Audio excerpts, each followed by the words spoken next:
Sejam muito bem-vindos a mais um episódio do nosso Gol de Mapa. Sou o Jande, professor de Geografia e muito apaixonado por futebol. O episódio de hoje entra em clima de Copa com mais uma história. E o sexto episódio vai abordar a Copa de 1958 na Suécia. Espero que gostem. A Suécia teve muito tempo para se preparar para sediar a Copa, o que facilita por conta da organização do país. A Alemanha e a Hungria, finalistas de 1954, modificaram bastante suas equipes. A Inglaterra chegou desfalcada por conta do acidente aéreo de Munique com a equipe do Manchester United, que vitimou 8 jogadores do time no total. As 3 seleções citadas eram vistas como as favoritas, junto com o Brasil. A União Soviética, que era a atual campeã olímpica, era vista como uma potencial surpresa. Foram utilizados 12 estádios para a Copa de 58, onde nós destacamos as cidades de Gotemburgo, Malmö e Estocolmo, onde aconteceria a final da Copa, o estádio Råsunda. E como o Brasil se preparou? Depois da Copa de 1954, o Brasil apresentou alguns problemas já vistos anteriormente, principalmente relacionados à falta de organização e de comprometimento. A vaga para a Copa de 58 tem muito do talento de Didi. Em 1958, João Avelange assume o comando da CBD e chamou Paulo Machado de Carvalho, quem deu nome ao estádio do Pacaembu, para planejar o caminho da seleção brasileira para a Copa de 58. Criou uma comissão técnica com médico, preparador físico, supervisor, psicólogo e um dentista sob o comando do técnico Vicente Feola. No caso, quando eu falei sobre o Paulo Machado de Carvalho, esse é o nome oficial do estádio do Pacaembu. A base da seleção de 58 fica por conta do goleiro Gilmar, a linha de defesa contava com Djalma Santos, Bellini, Orlando, Nilton Santos, o meio de campo com Zito e Didi, e no ataque Garrincha, Zagallo, Vavá e Pelé. Importante citar que a numeração ela foi muito aleatória, tanto que o goleiro Gilmar utilizou o número 3 e Pelé, coincidência ou não, ficou com a camisa 10. As seleções participantes ficam por conta da Suécia, que era a sede, Alemanha, Irlanda do Norte, Tchecoslováquia, Escócia, França, Iugoslávia, Hungria, País de Gales, Áustria, Inglaterra, União Soviética, Argentina, Brasil, Paraguai e México. Na fase de grupos, todos se enfrentariam e caso houvesse empate em pontuação, haveria um jogo extra para decidir quem se classificaria. Os resultados do grupo A, nós tivemos Alemanha 3, Argentina 1, Irlanda do Norte 1, Tchecoslováquia 0, Alemanha 2-2 com a Tchecoslováquia, Argentina 3, Irlanda do Norte 1, Alemanha 2, Irlanda do Norte 2, Tchecoslováquia 6, 1 para a Argentina. Aliás, a Argentina foi recebida no país com muitos protestos e nós tivemos um jogo extra entre Irlanda do Norte e a Tchecoslováquia e a Irlanda do Norte venceu por 2-1. Dessa forma, Alemanha e Irlanda do Norte estavam classificadas para a próxima fase. Os resultados do grupo B, nós tivemos França 7, 3 para o Paraguai, Iugoslávia 1, Escócia 1, Paraguai 3, Escócia 2, Iugoslávia 3, França 2, Iugoslávia 3, Paraguai 3, França 2, Escócia 1, e aí a França e a Iugoslávia se classificaram para a próxima fase. Os resultados do grupo C, nós tivemos Suécia 3, México 0, Hungria empatou com o País de Gales por 1-1, o México empatou com o País de Gales por 1-1, a Suécia venceu a Hungria por 2-1 e a Suécia empatou com o País de Gales por 0-0, além da Hungria fazendo 4-0 sobre o México. Aí nós tivemos um jogo extra, País de Gales e Hungria, e o País de Gales venceu a Hungria por 2-1. Dessa forma, Suécia e País de Gales estavam classificados para a próxima fase.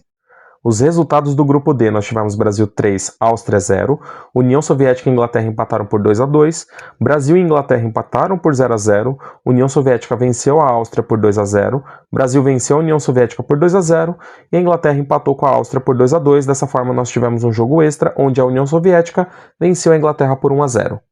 Dessa forma, Brasil e União Soviética passaram para a próxima fase. As quartas de final nós tivemos Alemanha 1, Iugoslávia 0, França 4, Irlanda do Norte 0, Suécia 2, União Soviética 0, Brasil 1, País de Gales 0. Nesse jogo, Pelé se tornou o jogador mais jovem a marcar em Copas do Mundo. A semifinal, o Brasil fez 5-2 sobre a França, com um hat-trick de Pelé, a Suécia fez 3-1 sobre a Alemanha, e na decisão do terceiro lugar, França fez 6-3 sobre a Alemanha em mais uma boa atuação de Fontaine, que era o craque da seleção francesa. E aí chegamos na final, Brasil e Suécia, que foi apitada pelo árbitro francês Maurice Guigui, e o Brasil precisou de um segundo uniforme porque a Suécia também utilizava o uniforme amarelo e ganhou o sorteio.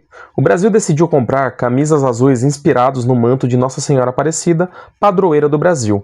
O uniforme branco era considerado azarado depois da derrota para o Uruguai em 1950.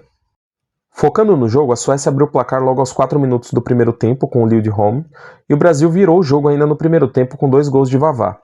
No segundo tempo, Pelé e Zagallo ampliaram o placar para 4-1. Simonson descontou para a Suécia e Pelé, no último minuto, fechou o placar para garantir o primeiro título da seleção canarinho. Então nós vamos montar a seleção da Copa. É importante lembrar que a formação tática tinha passado por algumas mudanças drásticas, onde uma boa parte dos times da época utilizavam formações com uma linha de defesa com 4 jogadores. Mas a seleção da nossa Copa vai utilizar uma formação 3-3-4. O goleiro escolhido foi o Greg, da Irlanda do Norte, que tem uma história absurda, pois foi um dos jogadores sobreviventes do acidente aéreo de Munique, sofrido pela delegação do Manchester United 4 meses antes da Copa. Nossa linha de defesa, nós temos Djalma Santos, considerado um dos maiores laterais da história do futebol, ídolo da Portuguesa e do Palmeiras. Bellini, o primeiro capitão campeão do mundo com a seleção brasileira, que entrou para a história por criar o gesto tradicional de erguer a taça da Copa como símbolo de vitória.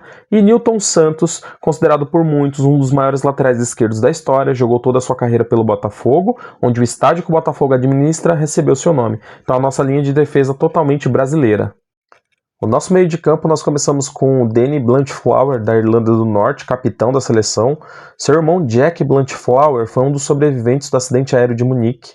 Depois nós temos o meia Didi, da seleção brasileira, que, mesmo que tenha fama para o Pelé e Garrincha, foi o craque da Copa. O meia jogava de forma muito elegante, com passes precisos e chutes potentes, como exemplo a folha seca, e foi determinante para levar a seleção ao seu primeiro título. E por último nós temos o Gunnar Gren, da Suécia, que era o cérebro da equipe, conhecido como o professor. O nosso ataque conta com 2 franceses e 2 brasileiros. E eu vou começar com os franceses, o Raymond Kopa, ou Raymond Kopazelski, filho de poloneses que ajudou Fontaine a levar a França para um 3º lugar. Depois nós temos Fontaine, da França, nascido no Marrocos, foi o artilheiro da Copa de 58 com 13 gols e até hoje é o jogador com mais gols marcados em uma única edição de Copa. Finalizando, agora nós vamos falar sobre os craques brasileiros, né? Primeiramente, Garrincha, ou Anjo das Pernas Tortas, com seus dribles absurdos, infernizava as defesas adversárias e é considerado o maior ídolo do Botafogo. E por último, Pelé. O rei nasceu para as Copas na Suécia em 58 e ajudou a levar o Brasil para o seu primeiro título com 6 gols marcados no torneio, e o resto é história. Uma história bem lendária. E dessa forma lendária nós terminamos mais um episódio do História da Copa. Espero que tenham gostado e podem esperar mais episódios logo mais. Muito obrigado pela atenção, até o próximo episódio do nosso Gol de Mapa. Tchau, tchau!